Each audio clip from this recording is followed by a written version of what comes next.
जब भी net banking या मोबाइल बैंकिंग का इस्तेमाल करके किसी के अकाउंट में पैसे ट्रांसफर करते हैं तो हमारा पहला काम होता है बेनिफिशियरी ऐड करना। बेनिफिशियरी ऐड करने का मतलब ये है कि हमें जिसके अकाउंट में पैसे ट्रांसफर करने हैं, पहले हम उस व्यक्ति का अकाउंट नंबर, उसका नाम और उसका आईएफएससी कोड, ये सारी डिटेल अपने बैंक रिकॉर्ड में, जो नेट बैंकिंग है, मोबाइल बैंकिंग है, उसमें सेव करके रखें। तो अगर आपके पास है केनरा बैंक में अकाउंट, तो आज मैं आपको बताऊंगी कि कैसे आप केनरा बैंक की नेट बैंकिंग में बेनिफिशियरी ऐड कर सकते हैं। सबसे पहले हम लॉगिन करते हैं केनरा बैंक की नेट बैंकिंग में। आपको यहाँ पर अपना यूजर आईडी, पासवर्ड और कैप्चा कोड डालने के बाद साइन इन पर क्लिक करना है। नेट बैंकिंग में हमने लॉगिन कर लिया है। अब यहाँ पर आप ऊपर की तरफ एक ऑप्शन देख रहे हैं फंड्स ट्रांसफर का। इस वाले ऑप्शन पर क्लिक करेंगे। फंड ट्रांसफर पर क्लिक करने के बाद आप यहाँ पर लेफ्ट साइड पे देखेंगे कई सारे ऑप्शन ओपन होकर के आ गए हैं। यहाँ पर आप देखिए बेनिफिशियरी मेंटेनेंस का ऑप्शन। बेनिफिशियरी मेंटेनेंस पर क्लिक करेंगे। अब यहाँ पर आपको दो ऑप्शन दिख रहे हैं, ऐड बेनिफिशियरी और व्यू बेनिफिशियरीज।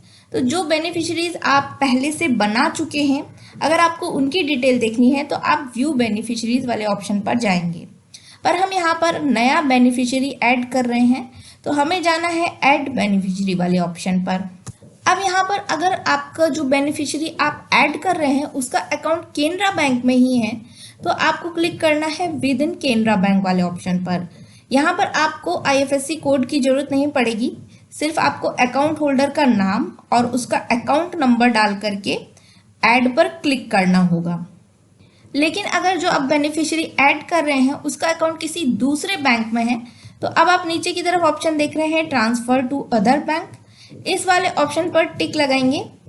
अब यहाँ पर आपको कुछ डिटेल भरनी है जिसमें आपको बेनिफिशियरी का नाम, अकाउंट नंबर और आईएफएससी कोड डालना है। आप देख रहे हैं शॉर्ट नेम वाला ऑप्शन, तो शॉर्ट नेम में आप कोई भी नाम, मतलब जो आपको याद रहे कि इस बेनिफिशियरी का नाम है, वो नाम आप यहाँ पर डाल सकते हैं। वो नाम अकाउंट में होना जरूरी नहीं है, तो यहाँ पर आप अपने मन से डाल सकते हैं। बेनिफिशियरी नेम में जो अकाउंट का नाम है आप वो डालिए। तो यहाँ पर नाम कुछ भी डाल लीजिए आपको जो याद रहे, शॉर्ट नेम। अब यहाँ पर डालेंगे जो कि बेनिफिशियरी का अकाउंट में नाम है, वो नाम यहाँ पर डाल देंगे। आपको अकाउंट नंबर यहाँ पर डालना है। तो अकाउंट नंबर डालने के बाद कंफर्म, बेनिफिशियरी अकाउंट नंबर में फिर से वही अकाउंट नंबर डाल के कंफर्म करना है। अकाउंट नंबर डाल दिया है। अब यहाँ पर आईएफएससी कोड इंटर करना है। तो यहाँ पर देखिए सर्च बार बना हुआ है, इस पर क्लिक करते हैं। अब अगर आपको आईएफएससी कोड पता है तो यहाँ पर आप आईएफएससी कोड इंटर कर लीजिए। लेकिन अगर आपको नहीं पता है तो टेंशन लेने की जरूरत नहीं है। आपको अगर बैंक का नाम और ब्रांच नेम पता है तो आप आईएफएससी कोड बहुत आसानी से सर्च कर सकते हैं। तो यहाँ पर डालते हैं बैंक का नाम। अब यहाँ पर बैंक का नाम और ब्रांच नेम डाल करके सर्च पर क्लिक करेंगे। आप देखिए जैसे आपका स्टेट बैंक ऑफ इंडिया में अकाउंट है तो यहाँ पर स्टेट बैंक ऑफ इंडिया ही डालिए, एसबीआई मत डालिए, शॉर्ट फॉर्म में मत डालिए, नहीं तो सर्च नहीं होगा। आप पूरा नाम डालिए। ब्रांच का नाम डाल दिया है। अब सर्च पर क्लिक करेंगे तो ये देखिए यहाँ पर सर्च किया तो आईएफएससी कोड यहाँ पर हमें पता चल गया है क्या है। अब यहाँ पर इसको सेलेक्ट कर लेते हैं तो यहाँ पर आईएफएससी कोड, बैंक नेम और ब्रांच नेम अपने आप आ गया है।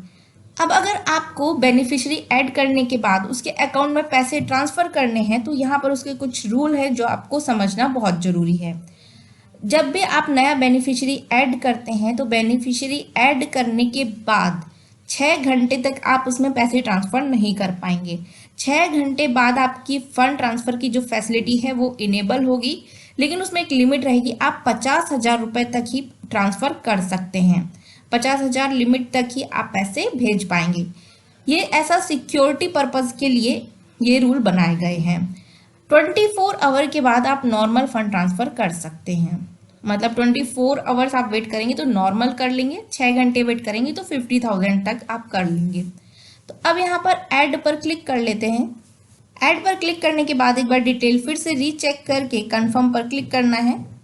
यहाँ पर अब आपको अपना ट्रांजैक्शन पासवर्ड और ओटीपी डालना है जो कि आपके रजिस्टर्ड मोबाइल नंबर पर आएगी। सबमिट पर क्लिक करेंगे और बेनिफिशियरी हमारा ऐड हो चुका है। आपने देखा कितना सिंपल सा प्रोसेस था। तो अगर आपको नेफ्ट, आरटीजीएस या आईएमपीएस से किसी को पैसे भेजने हैं तो पहले आपको बेनिफिशियरी को ऐड करना होता है।